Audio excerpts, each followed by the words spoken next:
Yeah, nakano. Sir Butch, magandang umaga. Sir Ten. Ten. Of course, kay Colonel Tuanyo. Sa inyo pong lahat, kapagpalang araw po. Before we give our initial assessment as of today, May 10, 2025, please allow me, sir, to read yung prepared opening statement lang po. So, in behalf of our GPIO, si Colonel Tuanyo, Randolph Tuanyo, of course, kinakatawan po namin dito ang ating Chief PNP na si Police General Romel Francisco Daily Marbil. And on behalf of more than 200,000 members, strong members of the Philippine National Police, we thank everyone, lalo na yung platform na ito sa pagkakataon na makapagbigay linaw at makapagbahagi ng mahalagang impormasyon kaugnay sa kasalukuyang mga issue at pangyayaring may kinalaman sa seguridad, kaayusan at kapayapaan ng ating bansa. Especially now that we are 2 days before election, May 12. Ang inyo pong Philippine National Police ay nananatiling tapat sa tungkulin nitong protektahan ang bawat mamamayan, pairalin ng batas at tiyakin ang maayos at mapayapang halalan this 2025. Sa araw na ito, sisikapin pa namin masagot ang inyong mga katanungan na may katapatan, paggalang sa due process at alinsunod sa prinsipyo ng transparency na ating pinahawakan sa serbisyo publiko. So maraming salamat po. Ngayon, responding to the first question. Overall assessment of the Philippine National Police as of today, generally peaceful po tayo. We are now 100% deployed as of May 8, 2025, with more than 168,000 strong members of the Philippine National Police, further reinforced by our partners from other agencies like the Armed Forces of the Philippines, the Philippine Coast Guard, and other law enforcement agencies. More than 100,000 din po mga ito. We are also preparing for the deployment of tawag natin dito mga SEBs or Special Electoral Boards, properly trained, more than 3,000 of them, members of the Philippine National Police, should our COMELEC ask assistance from the PNP na hindi na kaya matugunan ng ating mga teachers, yung mga areas kung saan ay may mga factors affecting na hindi nila maabot. So we are ready to provide these trained SEBs as requested by the COMELEC. Then, we have also prepared, as we are very focused in having our security plans in place, masasabi po natin na we do not just rely on our plans kung anong meron sa amin ngayon sa PNP, but we have that so-called contingency plans. No? Ang contingency plan po ay, this is a plan being prepared ahead, no? Based on, for example, kung may namomonitor tayong intelligence information. Pangalawa po is yung history ng mga specific areas. At yung pangatlo po is yung current situation.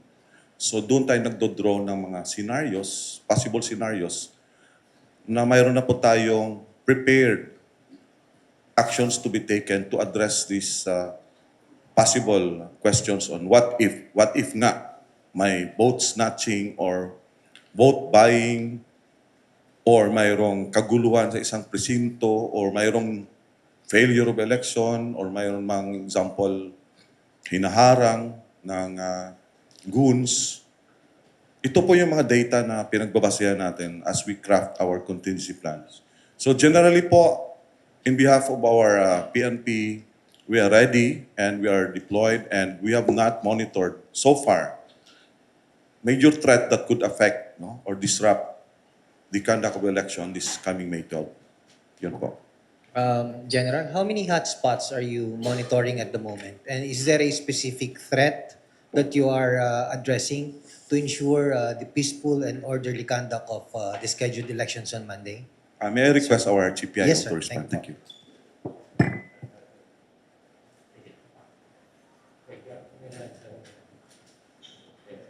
Thank you po. As of May 5 po, 2025, sir, meron po tayong tinatawag na election areas of concerns na meron po tayong 370. And out of 370, ito po yung nasa red. Ibig sabihin ito po ay may history ng mga violence ng mga nakaraang panahon. Meron po tayong 35. At yung kabuuan po ng 35 ay matatagpuan po natin sa BARM, na kung saan meron po tayong 29 at may tig-isa po sa Region 2, sa Region 8, 9 at 10.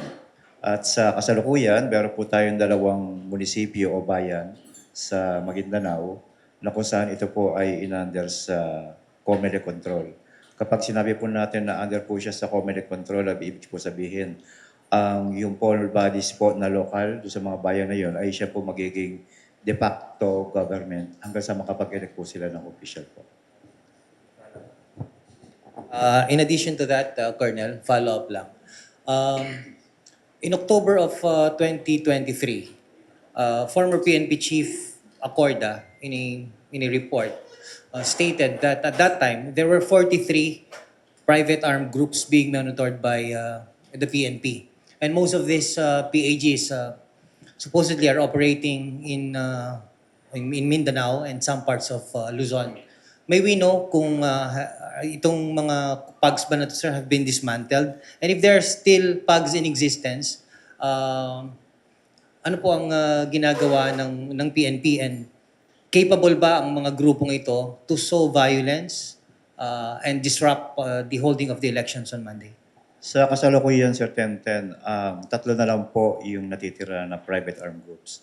Ito po yung private armed groups na makikita po natin sa Region 3, Region 7 at Region 9. At noong Pebrero po, sa pangunguna po ni Spokes Jean Pajardo sa Region 3, na dismantle niya po, sumuko po sa kanya yung PAGs po sa Region 3. So bagamat hindi pa po siya officially nadidelis, consider pa po siya sa listahan. So tatlo na lang po sila is Region 3, Region 7 at Region 9. At katulad po na nabanggit po kanina ni General Alba na wala na po tayo nakikitang threat dito sa kaugnay po dito sa mga PAGs po na to. So nabawasan po tayo sa 10-10.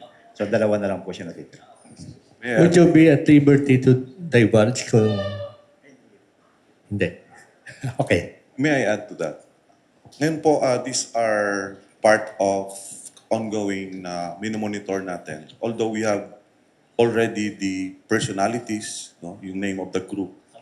But hindi po nagre-rely lang dyan yung ating Philippine National Police because we have our task forces, like for example for intelligence, ay closely monitoring yung mga group. At hindi lang sila po ang aming binabantayan.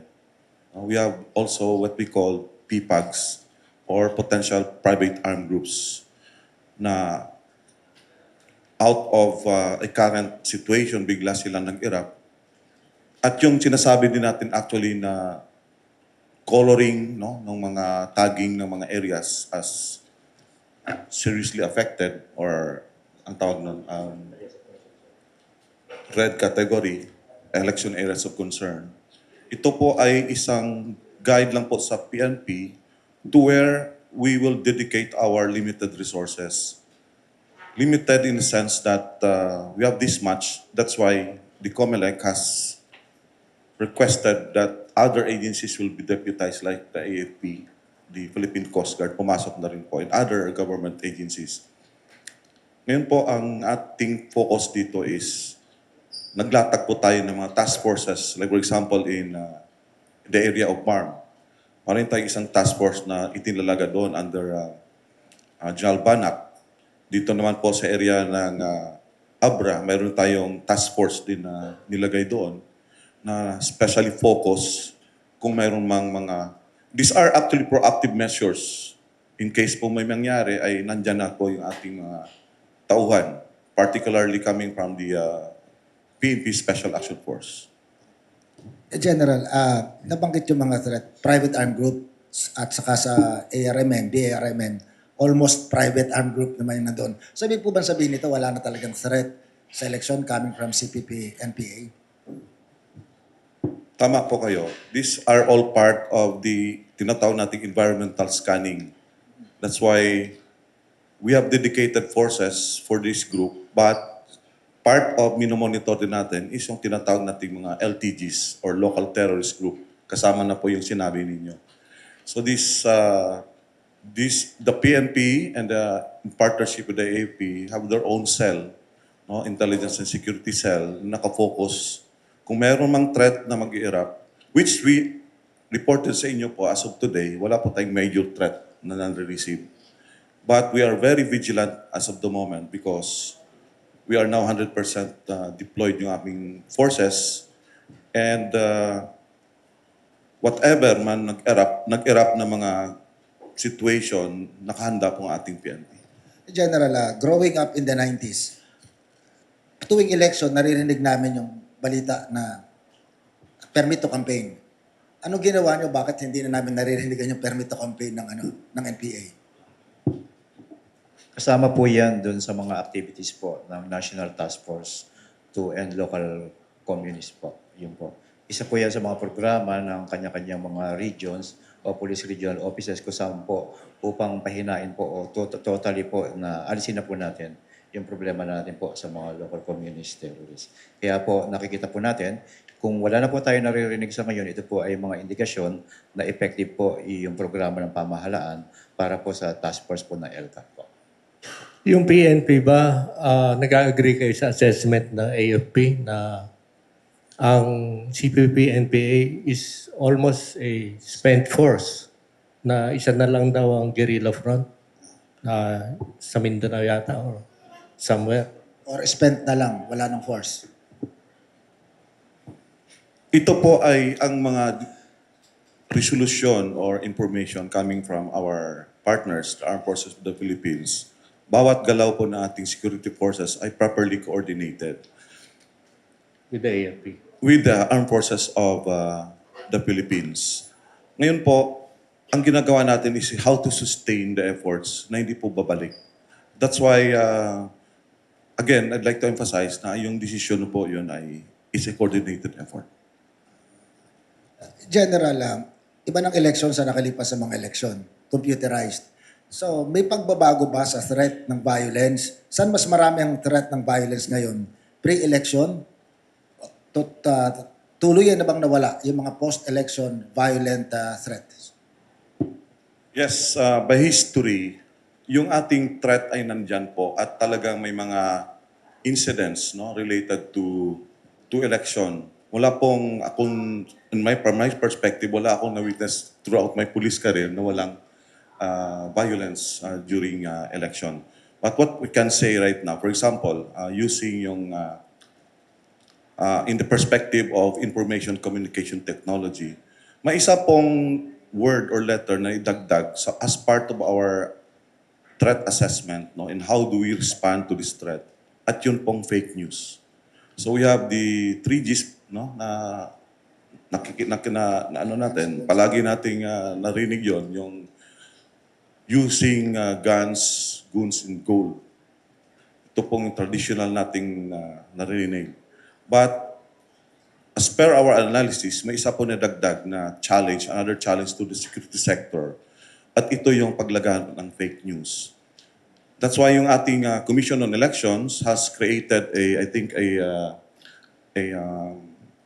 synchronized group, no, organization na naka-onboard po sa kanila. Kasama dito yung aming ACG, yung Armed Forces of the Philippines, and other agencies na nagmomonitor po ng ating social media 24/7 to check whether ang lahat ng information na lumalabas ay factual or real. So, hindi naman po agad tinitake down siya, but there is a process bago siya i-take down. Hindi naman lahat kasi masabi nating fake, but it should be verified first. So, yun po sir ang evolution ng ating yung mga challenges ngayon sa election for 2025. Kaya ng PNP na take down ng fake news? Sir, ang fake news po, meron tayong primary office concern po sa PNP, yung anti-cybercrime group po natin o yung ACG na pinangungunahan po ni General Bernie Yang. Ito po ay nire-request lang po nila dun sa mga social network po na i-take down po kapag po tayo ay may reklamo. Yun po ay request-based po, yung pag-take down po. Kapag ito po ay napalaman po na pumapasok po doon sa fake news, kasama doon sa malinformation, disinformation, o misinformation. And then ultimately po is kakasuhan. Very recent po, sa kaugnay po ng pag-create po ng bagong committee, yung pong Joint Anti-Fake News Action Committee, na kung saan po officially po ang naging nakasuhan po natin ay this week. Ito po yung first action po ng committee nito patungkol po doon sa mga fake news na lumalabas. Mas gumanda po yung coordination, hindi lamang siya nakaatang po sa ACG, kundi nandun na po siya sa Committee for EC Coordination po at pag-iimbestiga po ng mga fake news po.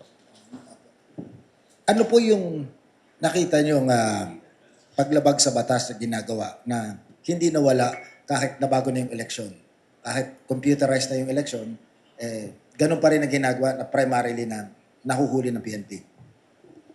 Officially po, sa datos po natin na yung traditional na ginagawa po pagdating po sa election, ito po yung vote buying. Ang vote buying po kasi is 3 kategorya. 10 araw magmula po sa eleksyon, ito po yung pagbibigay ng mga ayuda, ng mga groceries ay pinagbabawal na po. So officially po, meron tayong naipay na kaso na 5. At yun naman po officially, pinagbabawal din po 5 days before election. Ito po yung pagdadala ng pera na 20,000 na hati-hati po or in small denominations, 100, 20 pesos, etc. na pwede pamigay. May history po tayo. Last week lang po, may nakasuhan po ang Highway Patrol. Isang grupo po na nagdadala ng 1.5 million plus. Ang sinasabi po ng COMELEC Resolution 11104 na kung merong ikaw dinadala na 500,000 and up, at halimbawa, mayroon ka pang other evidences na halimbawa, sobre, may mga panangala, pinagbabawal. Pero ito po, pinagbabawal 2 days before election. Kaya ito po is pagalingan ng investigasyon, paglalatag ng mga ebidensya, para patunayan mo na pumasok po doon sa kontrabigay violation dahil ang requirements po ng batas ay 2 days before election po. So, bawal ang cash na malaki. Bawal po. Maliban naman po, may mga exemptions kung ito ay kayo halimbawa kayo po ay disbursing officer ng isang opisina o kayo po isang treasurer ng isang opisina na gusto niyo po halimbawa na mag-deposit ng income po ng kumpanya niyo sa bangko po. Kung madali pong mahuli yung potential vote buyer dun sa presensya ng bulk cash in small denomination, madali po bang mahuli yung naka-e-wallet? Yun po yung latest challenge ng vote buying po. Kasi katulad nga po, ang traditional ay yung cash. Ngayon po ay yung sa e-wallet na sa kalukuyan, wala po tayong records ng vote buying po tungkol po sa e-wallet. Kaya nga po, nung nilunsad po yung kontrabigay noong February 7, 2025, hiniling po ng PNP sa COMELEC na magsagawa po ng training para po sa identifications po ng vote buying po through e-wallet po. Walk us through. Kasi kung may dalang pera, nakita niyong bulk, 5 million, mahirap ipaliwanag. Paano yung legal na makikita kung magkano ang laman ng e-wallet ko? 3 cellphone ang dala ko.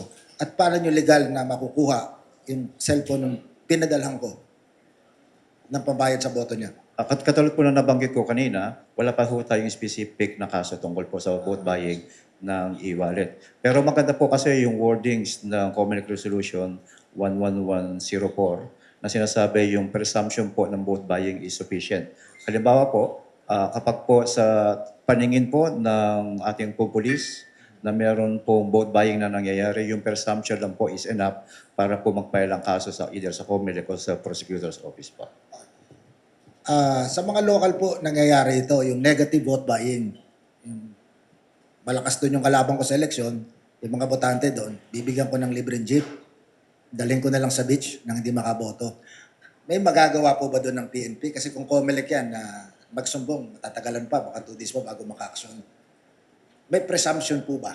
Kagaya ng presumption doon sa pera? Basta po makatanggap po ang ating pong PNP ng lahat ng complaint at sa paningin po ng PNP, binabanggit po doon sa nabanggit ko ng resolution kanina na yung presumption lang po sa tingin po ng police, ito ay vote buying. Ang tandaan po natin na ang pinaparusahan po dito, sir, hindi lamang po yung vote buying, kundi including vote selling po, yung mga nagbebenta. Opo, two-way po ang paparusahan dito, yung pong bumibili at nagbebenta po ng vote. Isa pa po, may ilang foreigner na nahulihan ng IMSI catcher. So the presumption in the security sector, hindi iisa, hindi dadalawa ito. may kakayahan po ba ang PNP sa pagbabantay o sino mang kasama ng ahensya ng gobyerno na ma-detect kung may naglalarong IMSI catcher sa paligid ng may mga magtatransmit ng resulta ng eleksyon? Sa mga ginagawa po ng mga task group po ng ating pong DOJ, kasama po ang NBI, AAP at PNP. Sa kasalukuyan po, ang NBI po ay nakahuli na po at nakapag-file na po ng kaso tungkol sa mga ganyan. Always in support naman po tayo sa NBI para po doon sa mga espionage cases na pinafile po nila, doon sa kanila pong mga nahuhuli po. At nung nakaraang buwan po, nung Pebrero, meron pong nahuli ang ating ACG na nakapag-file po. So ang tanong po kung may kakayahan, meron pong kakayahan ang pong PNP through ACG po. Yung election violence, merong nagsasabi na it's possible na sa BARM magkakaroon ng madaming kaso dahil for one thing, yung MILF, na-retain pala yung mga baril nila. Hindi lahat na decommission. So, particularly sa Maguindanao yata ang threat ng violence at tsaka intimidation. Yes, sir. Actually po, anything is possible, no? With 2 days nearing the election. That's why on the part of the PAP, sinabi po natin kanina na this is part of our planning, yung ating proactive measures. So we have deployed a much number of our Special Action Force to form a task group, no, to respond. Sa ngayon po, ang ginagawa po nating PNP is to continuously, despite of 2 days na lang po, kasi mayroon kaming mga survey na kinakandak din sa Philippine National Police. We have actually, from my end, yung aming directorate has conducted 2 series of surveys. One was, I think, February at yung last namin is in April. Yung tatlong result na very nakakuha po ng attention natin. The first 3 is yung gusto ng mamamayan natin. Out of these 43,000 respondents na nagbigay through this survey ng DPCR, ang number 1 is gusto nilang safe and secure sila. That's one. Ang pangalawa naman po is they want to see our men in uniform visible, lalo sa mga police, sa voting precincts and polling places. At yung last, we are surprised because people still needs peace covenants. No, yung nagda-dialogue pa rin, nag-unity forum, no, gusto pa rin nila makita yon. That's why these are parts of our intervention, particularly in the areas of, for example, in Abra and in BARM. Aside from our deployment of this much number of personnel, ay nagbigay kami ng instruction na kahit 2 days na lang, if possible, gagawin pa natin yung peace covenant signing and lahat ng intervention ay gawin po natin. General, itong PNP natin ngayon ang pinakamarami sa bilang sa kasaysayan ng ating bansa. Pinaka-best equipped, best trained, at highest paid PNP, police, sa kasaysayan nating bansa. Can we say na this election will be the safest election ever? Fearless forecast. Sabi nga natin na we cannot really predict the future. O, ang sinasabi lang natin, ang Philippine National Police ay we are, kung baga nga, all hands on deck. All cards are on deck. Ito na po yung inyong Philippine National Police giving its best, no? Nearly more than half of us are deployed in the field. Ang sagot po dyan is cooperation and support. Number 1 from the candidates, no? Yung ating electorates, yung ating mga botante, to make this work, no? To become safe and secure during election. Hindi po kaya po ito ng PNP. Kahit mag-deploy ka pa ng 1 million, kung lahat ay magbebenta ng boto, ang lahat po ay ibebenta ang kanyang boto, wala, no ultimate solution to make this election safe and secure. Yun pong sagot nun, sir. It's not so much yung di ba? Yung violence, kundi yung vote buying na mag-erode sa sanctity ng ballot. Sir, Sa datos alone, sir, noong 2022 elections po, meron tayong 844. So malaking bagay, itong taong 2025 elections, meron tayong election areas of concerns na 370 lamang. So more or less roughly 400 po less yung mga bayan na pinoproblema natin. Then all indicators ay doon po tayo papunta sa masasabi natin na itong midterm 2025 elections is the safest because noong 2023 meron po tayong 105 election-related incidents na validated po, 105 compared po sa 41 2 days before elections. So napakalaking bagay po. 64 po ang incidents na less compared po sa pinaka-recent na elections po. Kaya ang tanong, sir, kung safest, this will be the safest. Percentage-wise, mas malaki yung disparity kasi mas dumami ang tao ngayon. And yet, bumaba yung actual number. So may I add? Okay. Yeah, just to show proof na may ginagawa pong ating Philippine National Police. We have these election-related incidents. But on top of that, as of May 8, 2025, yung nahuli po ng ating Philippine National Police on gun ban alone is 2,863. No? Out of these 2,863, sa sipag po nating PNP, 195 of that were apprehended, arrested during checkpoint. Yung iba din po is 1,474 sa police response and patrol operation. Despite of the ongoing election, mayroon pang 471 anti-illegal drugs operation ang ginawa ang PNP. This covers January 12, pagsimula po ng ating election period until May 8. And we have confiscated more than 3,000 firearms, small arms, light weapons, and we have arrested 2,940. So I think this is a proof that the PNP is working hard 24/7 to make this election safe and secure. General, I love numbers. Out of that numbers, 3,000, ilan po dito kung meron kayong investigation ang potential na gagamitin for election violence? Baka po naman yung iba dyan, security guard lang na tanga, nalimutang may dala, o kaya mayabang lang na kapitbahay na gusto lang magpakitang gilas sa nililigawan.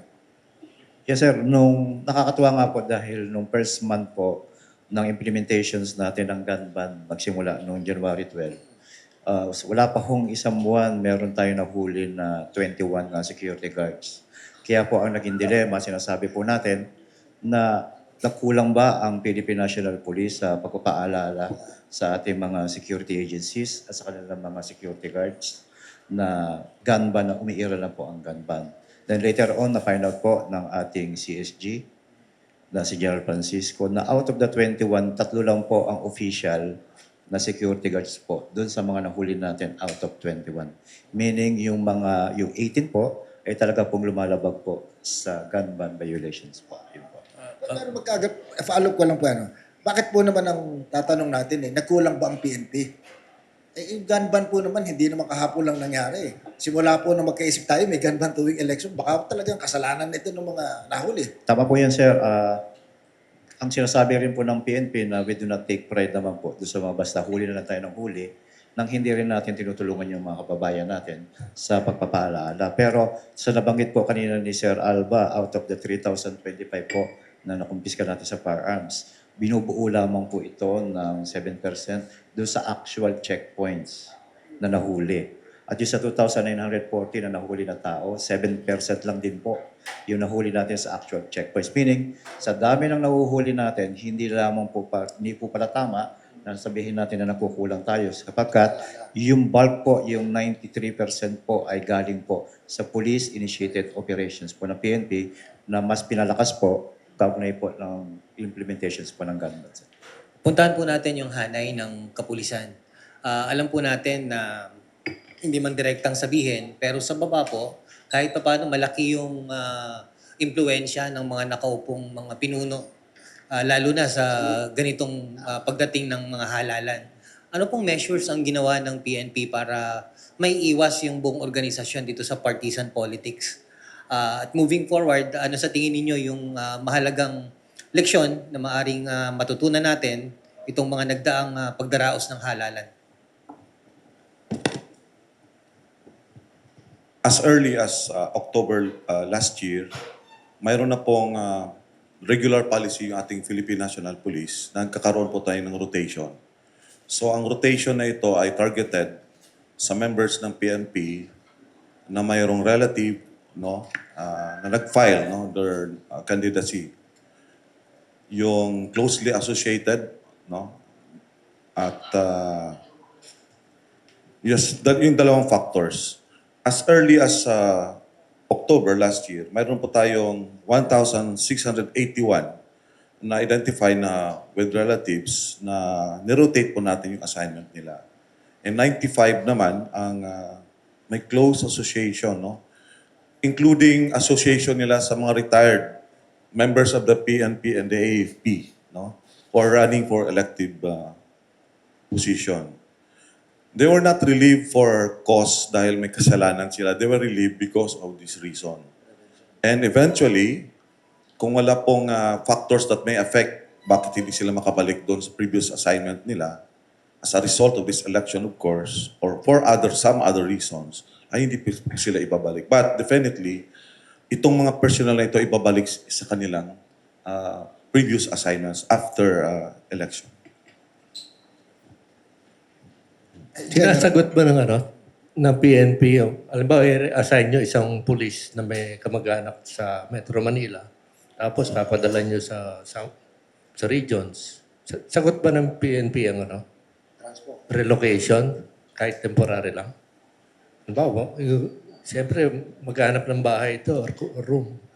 Sir, hindi po. Kanya-kanya po yung Kanya-kanya po yung Usually naman po, halimbawa, sir, kung ikaw ay VIP protector, naka-assign ka sa Metro Manila, ang headquarters naman po niyan, isa Kamkrami lang.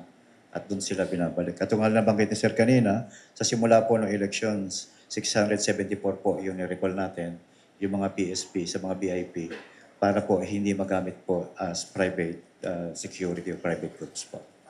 I was about to ask that. Yung mga VIP escort na police, ano ho bang tungkulin ng police escort ng mga VIP? Pag ho ba nananapok o nang re-rape yung kanyang binabantayang VIP, tungkulin pa rin yung harangan yung pwedeng umawat o tungkulin yung pusasan yung nananapok na VIP?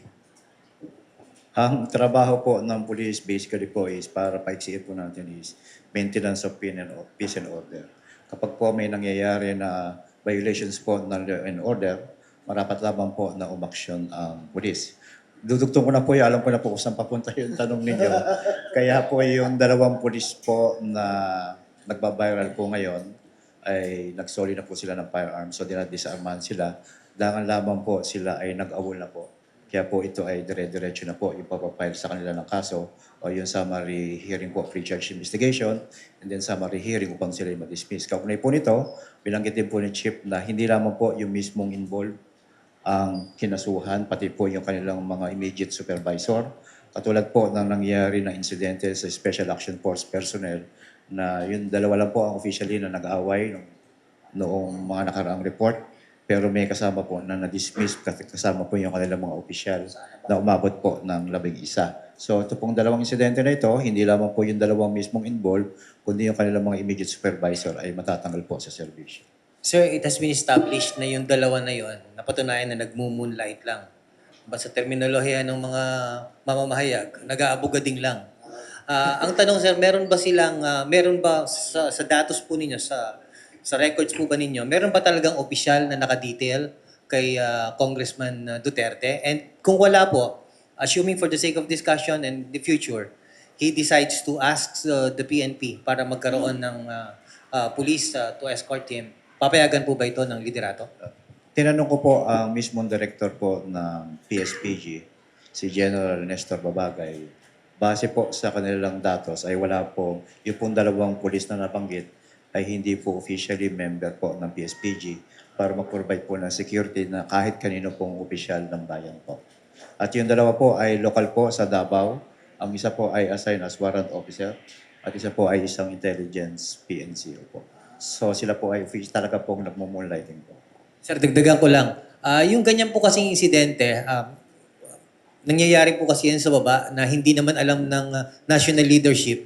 Pero yung mga commanders po natin sa baba, parang pansarili nila yung desisyon para mag-detail ng mga PNP personnel sa mga politiko or sa mga VIP sa baba. So moving forward, sir, paano natin ito mapuputol? Mapuputol po natin yan, sir, sa pamamagitan po ng pagsama sa kanilang mga immediate supervisor na matanggal po sa serbisyo. Sapagkat naniniwala po si Chief PNP na maaaring hindi alam ng kanilang mga commander o station, chief of police yung mga ginagawa nila. Sapagkat alam niyo po, meron kaming daily reportings po na attendance. Kung ang mga, yung halimbawa, yung 2 pulis na yon ay nire-report na officially ay nag-duty sa station, pero nangyari po yung insidente, buntot mo, hila mo. Nagkamali ka, nagkaroon ng insidente, nalaman ng taong bayan, na talagang matatanggal ka po sa serbisyo. Ito po ay hindi mangyayari, ulitin po natin, kung hindi po pinapayagan ng kanilang mga immediate supervisor. May I add to that? I think Colonel Tuanyo is also emphasizing yung Executive Order number 226 na the doctrine of command responsibility. If I'm correct with the numbers, ano? Ngayon, kung napapansin po ninyo, once there are PNP personnel involved in some yung activities tulad nito, is immediately nire-relieve po, no? Strip off sila ng farm, badges nila, etc. Suspended. Sinasama po natin yung kanyang supervisor. Well, we're not saying na directly involved agad yung supervisor, but by the doctrine of command responsibility, he must be administratively relieved. Unless proven, yung sabi po ninyo na wala siyang kinalaman or may kinalaman, then he's part of the problem. Yun po ang stand ngayon ng ating Philippine National Police. General, educate us. Hindi ho ba ang lahat ng police, the moment na siya maging police, wala namang siyang off-duty. Kahit may sakit siya, pag may paglabag sa batas na nagaganap sa kanyang harapan, ang una niyang tungkulin, pigilan yon. Pangalawa, iligtas kung meron mong nasaktan doon. Hindi ho ba dereliction of duty kapag sa harap mo ay pinayagan mo na may nagaganap na ganun paglabag sa batas? Tama po kayo, sir. No? The duty of a cop or a policeman does not end on wearing his uniform after his duty. Police pa rin po siya, 24/7. Kahit umuwi pa sa bahay niya. Take a case doon sa isang, I think, party nominee. Party nominee yung si Bacod, yung sa area sa Tondo. Mayroon doong incident where the assailants, no, nang binaril niya yung victim, while withdrawing na yun sa area, nasalubong niya yung isang off-duty PNP personnel, kumuha ng baril niya. In fact, natamaan yung ating police. So meaning to say, nagpapakita po na yung ating PNP is mandated by the oath that he took upon his taking the oath as a member of the PNP. Yung kanyang duty does not end after office hours. Yun po pagkakaiba namin sa ibang government employees kasi dala-dala namin yung pagiging police despite off-duty na po kami. So hindi lang po moonlighting ang kaso nito. If ever, may dereliction of duty. Yes, sir. Hindi lang po. Grave misconduct po talaga ang dereliction of duty. Pinauubaya po ng NAPOLCOM sa Philippine National Police yung pag-iimbestiga po sa kaugnay po ng administrative case na kakaharapin po. Apo, at dagdagan ko lang po. Pag moonlighting, tanggal ang parusa. Tanggal kagad. Pag dereliction, may kulong. Grave misconduct. Opo, lahat po yan ay administrative case po. Ito po ay pagkakatanggal po sa serbisyo. Without prejudice po sa pagpapile po ng criminal case against po sa kanila po. Sir, tanong ko lang, nabanggit niyo yung NAPOLCOM. Just kahapon ata, ang sabi ng NAPOLCOM, parang in-acknowledge nila yung tindi ng backlog dun sa ahensya. Specifically, yung mga kaso that involves yung mga members ng PNP. Pero bang epekto, sir, ito sa organisasyon as a whole? Yung ganitong pagkabalam ng proseso ng paglilitis o pag-uusig dun sa mga PNP personnel? Sir, meron po kasing number of days na provided kung kailan po tatapusin ang isang administrative case. So in 2024 alone, meron po tayong na-dismiss na 1,375. Sa level lang po ito ng PNP. Meaning, ang mga complainant po, pwede mag-file either sa NAPOLCOM, pwede po mag-file sa Internal Affairs Service, o pwede po sa mga People's Law Enforcement Board sa bayan-bayan, kung saan po officially naka-assign po yung mga pulis natin. So hindi naman po siya officially makakaabala sa pag-resolve po ng kaso dahil may number of days naman po na dapat po solusyonan yung kaso. Ang latest po na instructions po ni Chief PNP Marbil ay pabilisin yung mga tao po namin na nakakaso, lalo na po yung nakakaso sa kalokohan para po mabilis na matanggal po sa serbisyo. Sir, bigyan niyo nga po kami ng datos insofar as yung efforts ng current leadership when it comes to internal cleansing. Kasi nakikita natin, naririnig natin ng paulit-ulit na inaayos ng PNP ang kanyang hanay, etc. and so on and so forth. Pwede po ba niyo kaming bigyan ng datos under the leadership of General Marbil kung ano po yung efforts na ginawa natin relative to this? Yes, sir. Katunayan, bagamat nalulungkot po si Chief PNP po, na sinasabi niya, I do not take pride sa pagbibigay ng mga pangalan, datos ng mga pulis na natatanggal natin.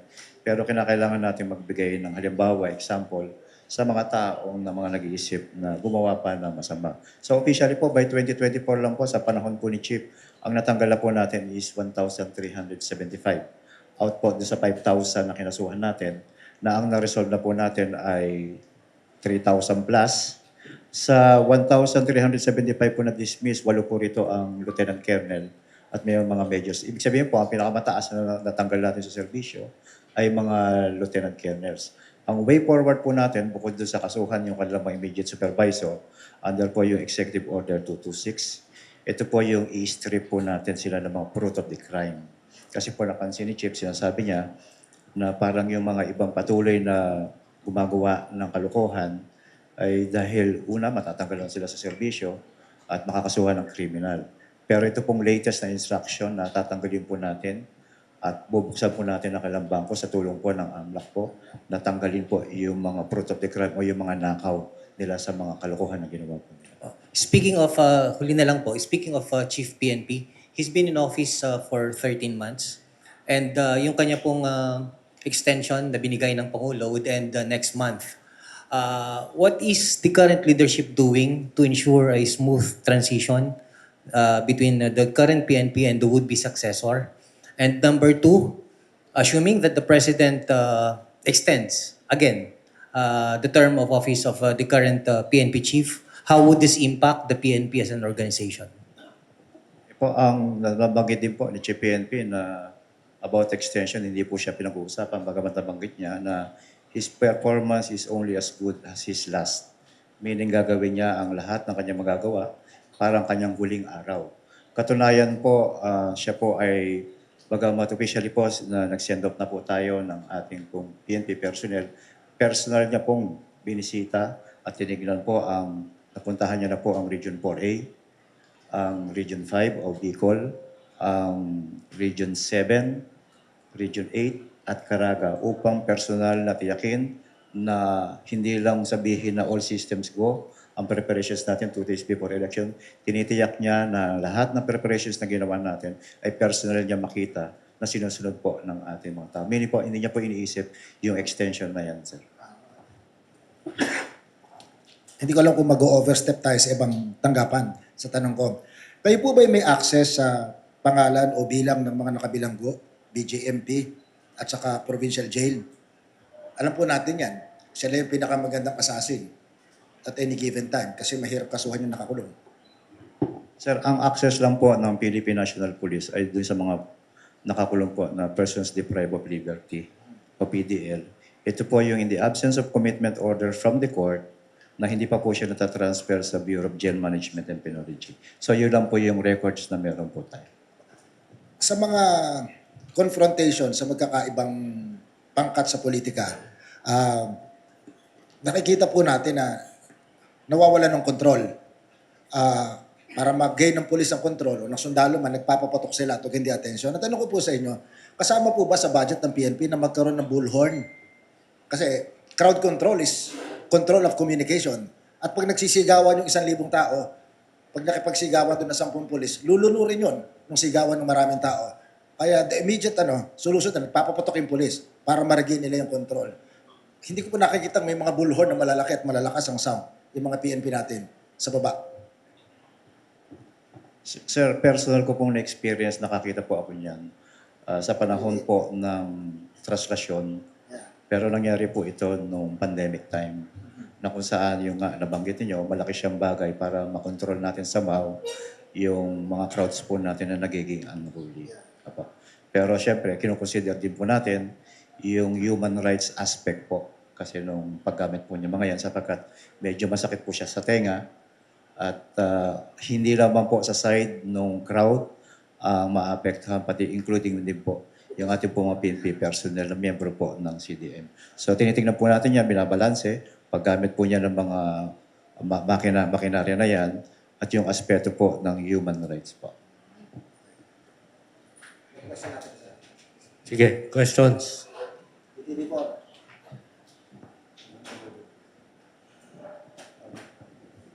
Good morning, sir.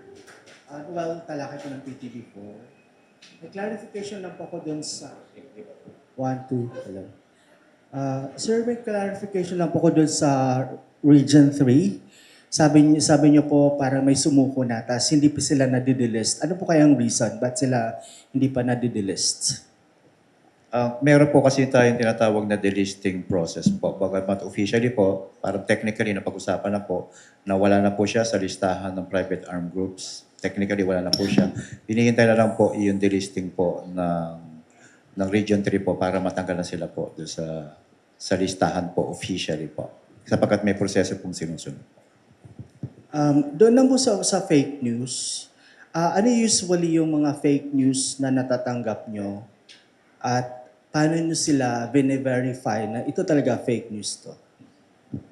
Para sa fake news po, meron pong sinasagawa na operations yung pong ating anti-cybercrime group po, yung ACG, na tinatawag po nilang cyber patrolling na 24 hours. Isa po sa mga natanggap nila, nabanggit po ng director po nila, halimbawa po, ay yung pagpapakalat po ng news na defective at hindi reliable yung mga makinarya ng COMELEC. At may mga politiko po na tumatakbo na umatras di umano sa kanilang mga report. At yung pong mga halimbawa, yung very recently po na tinanggap po namin, ito po yung napailan ng PNP this week. Ito po yung kaugnay sa isang vlogger na di umano ay merong 30 na CIDG personnel at 70 na Special Action Forces personnel na nanggaling sa Luzon na di umano ay nagsagawa o paggawa ng pagre-raid po sa bahay po ng ating dating Pangulo na napatunayan po ng ACG base po sa investigation po nila at napailan ng kaso po yun na naturang vlogger po. Last question na lang po, sir. Sabi niyo po may nakasuhan. May data po ba kayo, number, simula ng start ng election campaign regarding sa mga fake news? Kaso po tungkol sa fake news. Opo, bago po nakapag-file this week po yung ACG sa pag-create po ng Joint Anti-Fake News Action Committee. Ito po yung official na naipile na kaso po ng bagong committee. At bago po yan, meron pong nakapending po na kaso sa korte na 16 according po sa ACG po. So ACG, 16 po bago po magkaroon ng committee at officially po yung committee nakapag-file po ng isa.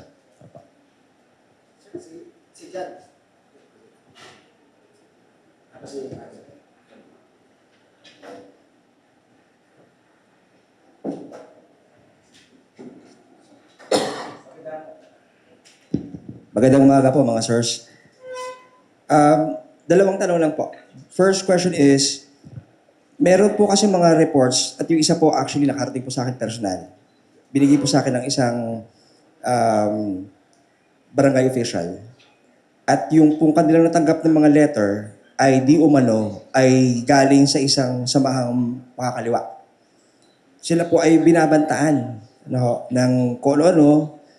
And apparently, ang basa po nung barangay official na yon, it was meant to scare them from going out para hindi sila makalabas. And we know for a fact na yung ibang mga ating mga local officials may mga dinadala or may mga kanya-kanyang sinusuportahan. Pero apparently ito ho, more of, ang concern is yung letter na galing daw po sa mga samahang mga kaliwa na armado at may pagbabanta po sa kanila. At tiniming po ito ngayon sa panahon ng eleksyon. Dalawang bagay lang po. Ito po ba ay nakuha niyo na po, na-monitor niyo po ba itong mga ganitong mga sulat na pinamimigay sa ilang mga personalidad sa ating po mga komunidad? Ito po ba ay galing po talaga sa mga grupong ito or meron lang po mga politiko na ginagaya yung letterhead, yung paraan ng pagsulat para takutin yung mga kaalyado ng kanilang mga kalabang partido at kandidato. Salamat po. Sir, lahat naman po kasi ng posibilidad ay maaring mangyari.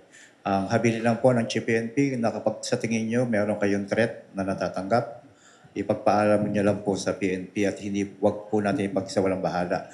Inauthorize niya po ang director ng PSPG na pwede po tayo mag-file ng security protector po.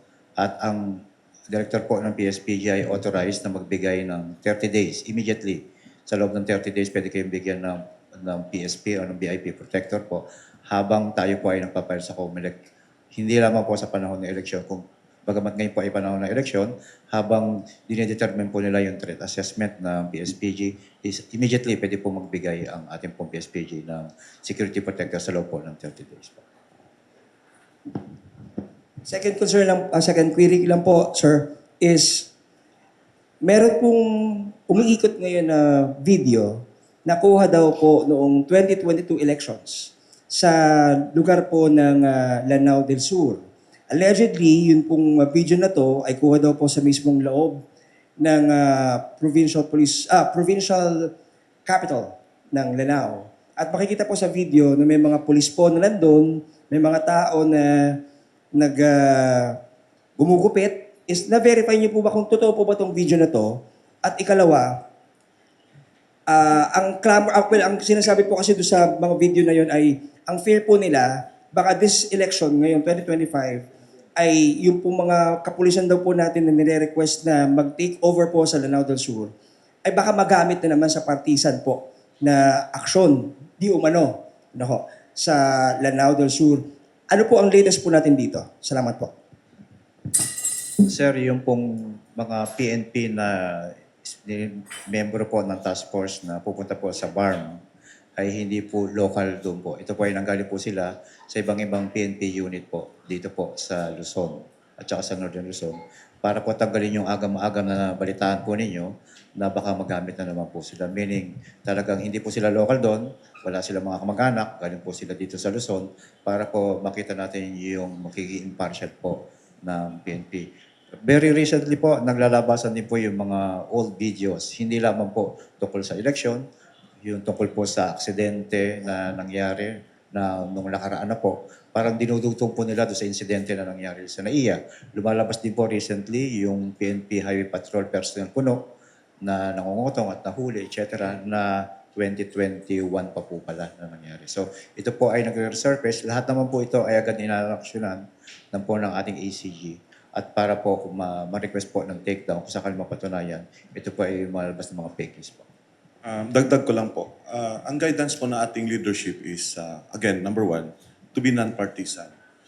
And to further strengthen yung being non-partisan ng ating members ng PNP, what's different perhaps this election is yung deployment po na ating mga body-worn cameras wherein lahat po ito ay, we don't have much of that.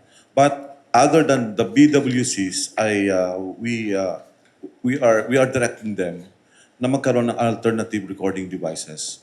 So, unang-una, going back dun sa video na sinasabi po ninyo, number one, bawal po talaga ang PNP sa loob ng voting precincts or polling place. There's a certain distance, 50 meter, I guess, I believe, na pwede silang ma-deploy. Pag wala pong request or perhaps an emergency case na kailangan nila mag-responde, bawal pong pumasok yung ating PNP. Ngayon, to also erase doubt na makikialam, whoever, PNP man siya, AFP man siya, they are not allowed. Ibigay po kaagad yung information na yon sa nearest police unit na nandun po. Not only doon sa police na nakatalaga sa polling place, even yung roving patrol natin, pwede pong mag-coordinate yung ating mga complainants kung meron man. Maraming salamat po. Thanks, sir.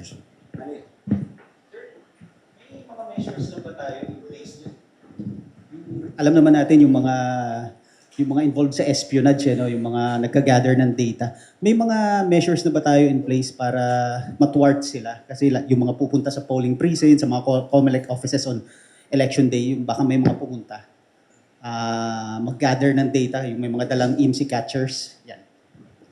Without necessarily giving po yung details ng operations po ng ating pong ACG, sila po ay kasama doon sa mga magpapatrol po. Sapagkat meron din po tayong kakayahan na i-monitor po yung mga ganitong uri ng espionage activities po ng mga iba't ibang kalaban po natin.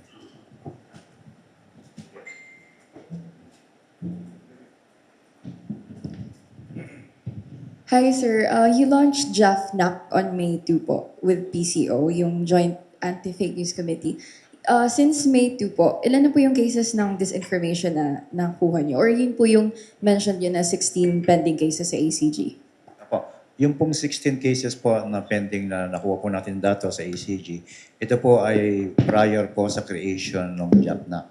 So officially po, ang official functions na na-file po ng JAFNAC ay 1 po. Last week, ito po yung sa vlogger na nabanggit po natin na nagpakalat po ng chismis na meron pong sub-personnel at CIDG personnel na di umano galing sa Luzon na nag-raid po noong April 29 ng gabi sa bahay po ng ating dating Pangulo. So officially po isa, kahit bagong create pa lang po ma'am yung unit natin. Sapagkat napadali po, natulungan natin yung ACG sa pag-monitor po ng mga fake news. Nabanggit niyo po kanina na naglalabasan yung mga old videos, aksidente. Kasi nababalita din naman na recently na ginagamit na election issue yung pagtaas daw ng kriminalidad. Pero sabi ng PNP, iba naman na nakikita sa numero. Iniimbestigahan po ba ito ng PNP? Kasi ang joke ko nga, yung CCTV sa harap ng bahay namin, ipapatanggal ko. Bakit naman nang hinuhold up ngayon, lahat ng may CCTV? At hinahanapan dapat bukas ang CCTV bago mang hold up. At yung mga pangyayari, parang it defies all norms of human greed. Imagine, ang dami mo nang na-hold up, ibinalik pa pagkatapos makuha sa ano. I'm referring to yung Japanese restaurant. Isang wallet lang ang kinuha. Hindi ko kaya ang target ito ay sirain ng PNP? Hindi lamang makakulimpat sa kanilang kinuhold up?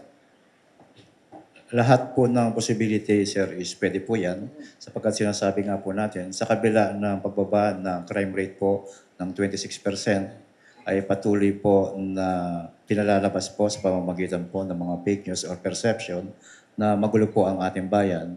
Kabaliktaran po ng sinasabi ng datos na meron po tayong pagbaba ng 26%. Yung po mga video na sinasabi nyo, katulad nga binabasa po kanina sa group chat po ng anti-fake news po, yan po mga video na lumabas ay kasalukuyang iniimbestigahan ng ACG. Dati po kasi, iimbestigahan ng ACG through cyber patrolling at i-request lang po ng takedown. Pero ngayon po ay iba na. Yan po lahat, sir, ng mga videos na yan na lumalabas ay ongoing investigation.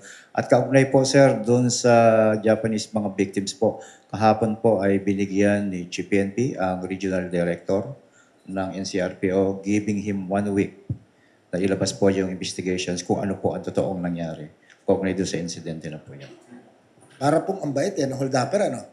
Parang it defies all the elements of human greed. Anyway, nakita niyo po ba ito? So, pwedeng ilabas ninyo o pwede namang hindi kung hindi pa tapos investigation. Coordinated ba yung paglalabas ng ganitong mga necessary or unnecessary na mga videos? Sir, para officially po, hindi naman po natin hulaan. Siguro may 4 na araw na lamang sir, ilalabas po yung report ng director po ng NCRPO. Sapagkat nakikita nga po natin, sabi niya nga po, it defies all the logics of human greed na hinolda mo na, binalik mo pa. Sapagkat makikita natin ito ay maaaring paninira lamang sa ating pamahalaan kung ang usapin po natin ay yung peace and order po. At present, sir, merong on another note. At present, there are 133 generals in the PNP from Brigadier General up to 4-star General. And just very recently po, merong proposal or napag-aralan nito ayon sa na talagang DILG Secretary from 133 to 25. Paano ito tinatanggap ng organisasyon at ano po sa tingin ninyo ang epekto nito moving forward? Sir, dahil ang PNP naman po is about law enforcement. Papatupad tayo ng batas. Kung meron pong batas na magsasabi na lilimitahan ang numero po ng mga general sa Philippine National Police, ang Philippine National Police po ay susunod lamang po kung ano man batas ang meron po o ipapasa.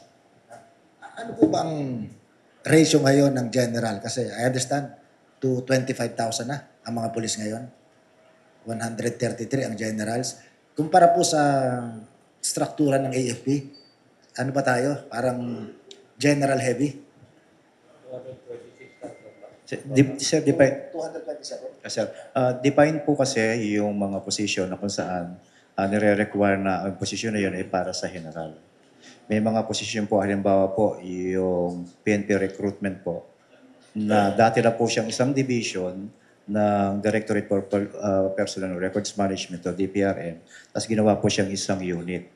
Meron po siyang nakabinbin po for how many years na po sa NAPOLCOM, yung pong upgrading po ng designation ng director po ng recruitment. Pero hanggang ngayon po, hindi po siya na-aproban sapagkat ang sinasabi po ng iba po na yung mga inaproban po ng NAPOLCOM dapat daw po dumaan sa batas. At may mga proposals po na halimbawa yung ating po mga DRDA na kasalukuyan ay mga general na ibabalik po sa ranggong colonel. At ganoon din po yung mga director po ng ating mga support unit na ibabalik po sa colonel. Kung ano po ang kautosan ng ating o mandato po ng batas na sasabihin para sa Philippine National Police, titignan po namin. At lagi naman po na ikukonsulta ang Philippine National Police kung sakasakali magtuloy-tuloy po yung mga ganyang panukala upang kuhanin naman po yung opinion o suggestions po ng Philippine National Police po. Yung post-election scenario na nagkaroon halimbawa ng questions regarding yung outcome ng elections na maaaring magkaroon ng reprisals or whatever. Ano yung general policy?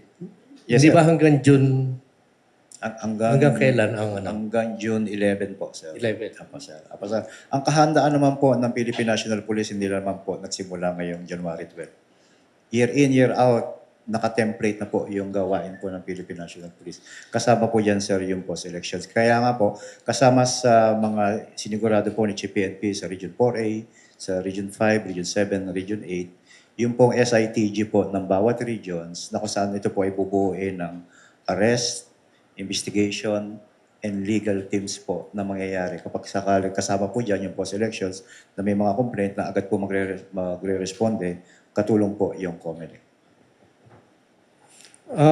Beyond yung yung post-election ngayong midterms, na-attend ako na isang forum sponsored by NGO na nagmamonitor ng situation sa farm. Sabi nila, mas likely na mas intense ang political rivalry doon sa parliamentary election sa farm, which is October. Meron na kayong plano? Yes, sir, tungkol sa dito? October 3. Actually, sir, kahit namang gawin nila nitong May 12 sana, yung election ng parliamentary, dahil original na kasama po siya sa election sana sa May 12. Malaking bagay lang po sa usapin ng peace and order na nalipat po siya sa October 3 o 4 po yata. Kaya po yung concentrations po natin ng peace and order ay mas gumanda kumpara po kung kasama yung parliamentary elections. Bagamat sa parte po ng COMELEC magastos po siya sapagkat nakapag-print na po ang COMELEC ng mga ballots po kasi kasama yung parliamentary supposedly. Pero nag-reprint po sila, tinanggal nila yung mga kandidato po sa parliamentary. So, ready po ang PNP after to ng mid-year elections po sa May. Meron na naman po tayo susunod sa October at possibly baka meron na naman tayo sa December para po sa mga barangay officials naman po.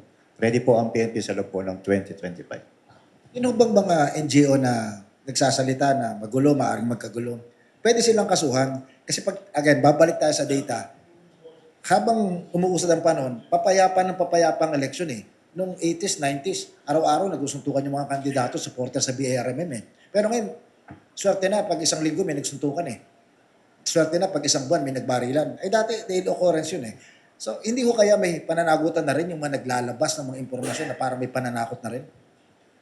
Parte po sa unit natin dyan sa PIO, minomonitor din po natin yung mga lahat po ng partido na pag nagbo-border po o sa inciting to seditions. Kaya po ang ating pong legal po dyan sa PIO din po at sa legal service na lahat ng mga statement po ay kinoconsider na kung sino yung mga pwedeng kasuhan o hindi pa.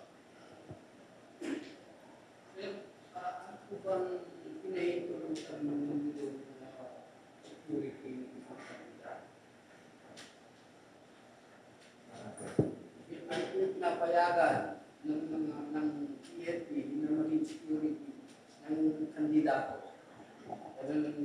Apo, base po doon sa official na datos na nilabas po ng director ng PSPG, meron sila pinapayagan po na 2 o 1. Depende po yan, sir, sa threat assessment result na kinandak po ng PSPG. Mga lapis po ba dito na personnel, pwedeng tasukan o may paglabas pa?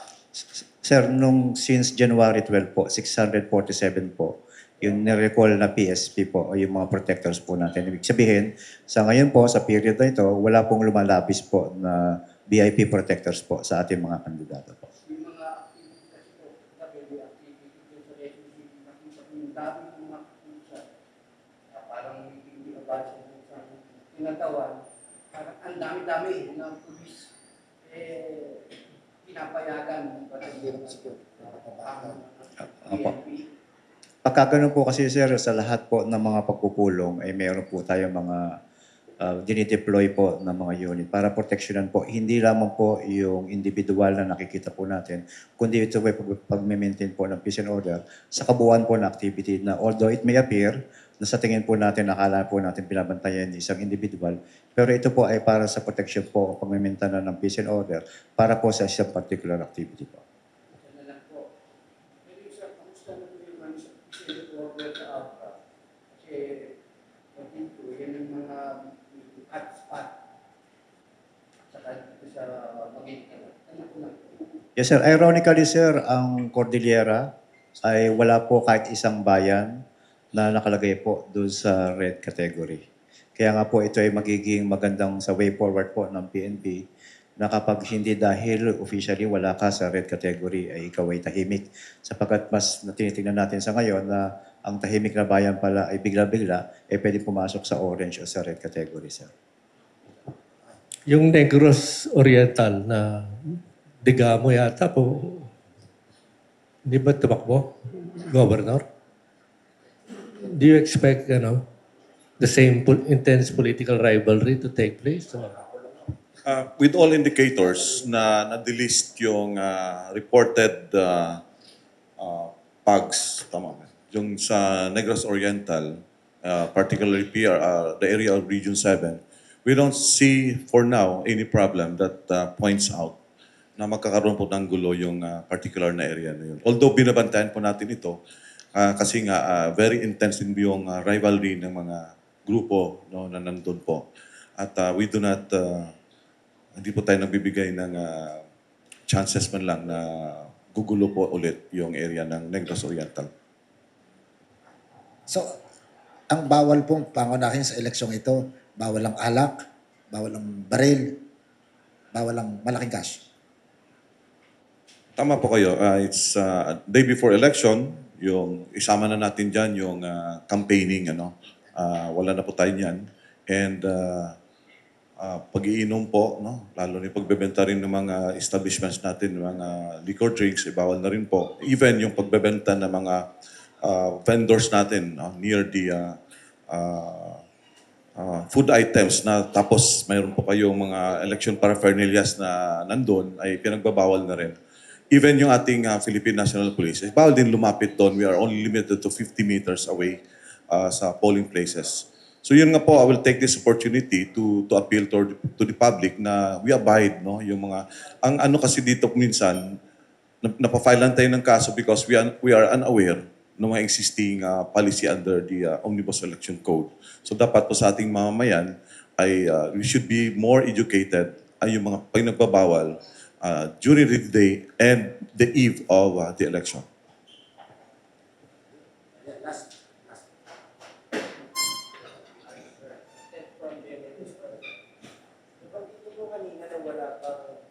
Specific na kaso yung sa vote buying through e-wallet.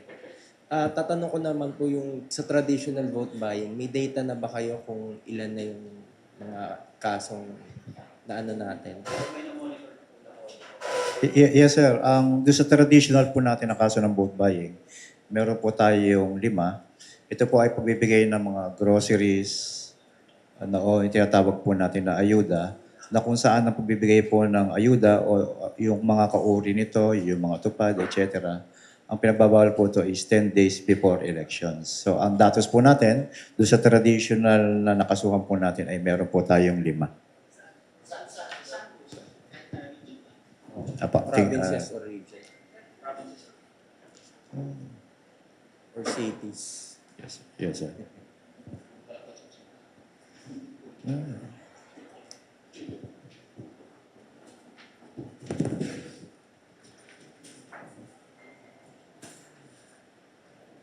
Sir, ito po. Ang both buying and both selling po natin ay nangyari sa Region 1, sa Region 4A, sa Region 5, Region 11, at sa Cordillera. At sa 5 cases po ito na nangyari, ang tao pong suspects na mga nag-file na po ng kaso ay 18 po. Yung sa e-wallet lang, babalikan ko lang ulit. Paano yung magiging measure nyo rito para ma-monitor? Sir, yung specifics po yan po yung challenge na binanggit po ng COMELEC. Kaya nung nilusot po yung committee kontra Bigay noong February 7, doon sa Palacio del Gobernador, invited po doon yung pong globe po para po sa GCash. Para po makikipagtulungan. Para po, kung halimbawa po, doon sa money laundering po, kailangan natin yung AMLAC at yung pong para sa COMELEC para laban po natin sa e-wallet at doon sa committee kontra Bigay, ikakailanganin po natin yung tulong po ng Globe o ng GCash po. Para ito po ay magsisilbing ebidensya kapag ultimately po magpapile tayo ng kaso laban sa mga tao. Ito po yung nagbigay ng limit sa isang araw transaction. Yan, 50K. Okay. Wala nang further questions? Sige. Last 2 siguro.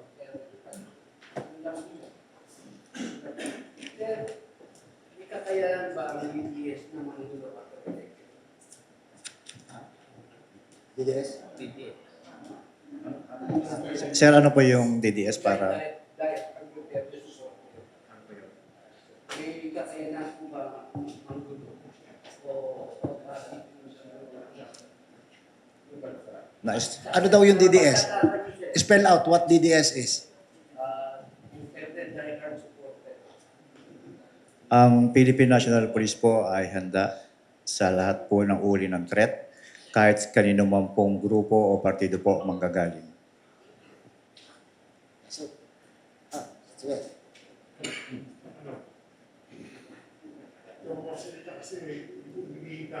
Anyway, ang tanong ko lang, after the fact, after the elections, ano yung ina-anticipate ng PNP na violence na magagaling from yung mga talunan or whoever na yung Mga natalo. yung mga natalo,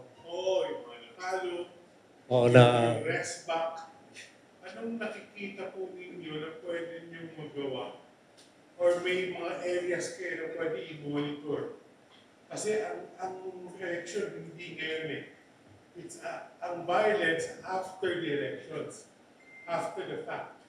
So yun anong binabantayan ninyo sa mga panahon na yan? Sorry po. yun siguro mga red tsaka orange. Ano? Yes, sir. Kung mapapansin po ninyo, ni-report po namin nung nilaunch po namin yung Media Action Center na ang PNP deployable po sa buong Kapuluan ay 163,000. Ibig sabihin po, ang deployment po namin is based po dun sa need o threat assessment na natatanggap po natin. Out of 163,000, nangailangan po tayo ng additional na 37,000 na kung saan ito po ay galing sa AFP at sa Philippine Coast Guard. Kaya po, nagkaroon tayo ng SITG sa BARM sapagkat yung BARM po dahil sir meron silang 29 na areas of concerns na under the red. Yung BARM po ang tinitignan natin kaya nagkaroon tayo ng SITG at nagkaroon tayo ng Special Elections Board po ng PNP na additional 3,600 pa.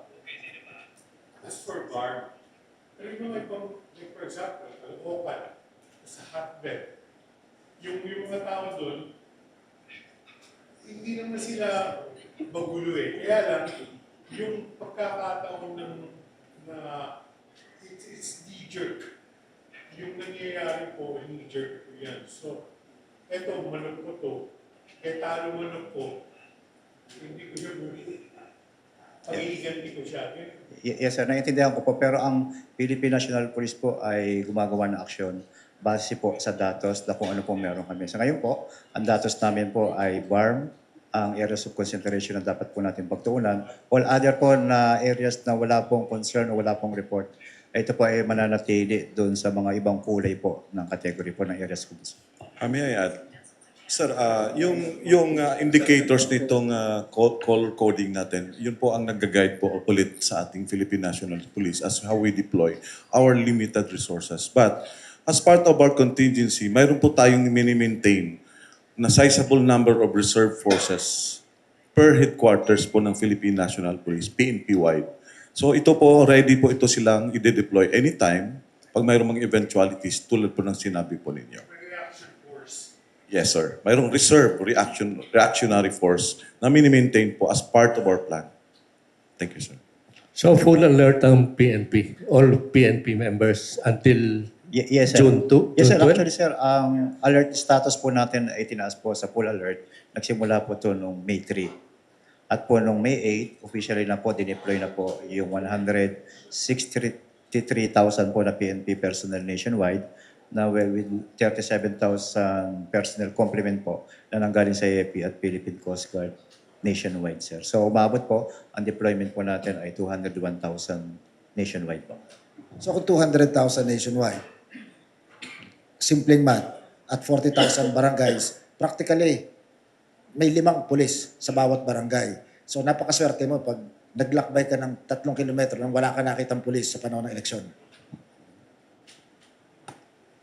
So that should serve as assurance siguro sa mga mamamayan natin na nandiyan ang PNP to ensure safe and orderly elections. Kung wala na, gusto nating pasalamatan si Police Major General Roderick Augustus Alba, ang Directorate for Police Community Relations, at si Police Colonel Randolph Tuanyo, ng Chief PIO ng Philippine National Police. Maraming salamat sa inyong pag-unlak sa imbitasyon na humarap dito. 2 days before yung important political exercise na gagawin natin sa Lunes. Maraming salamat sa inyong lahat din. At we'll see you next Saturday.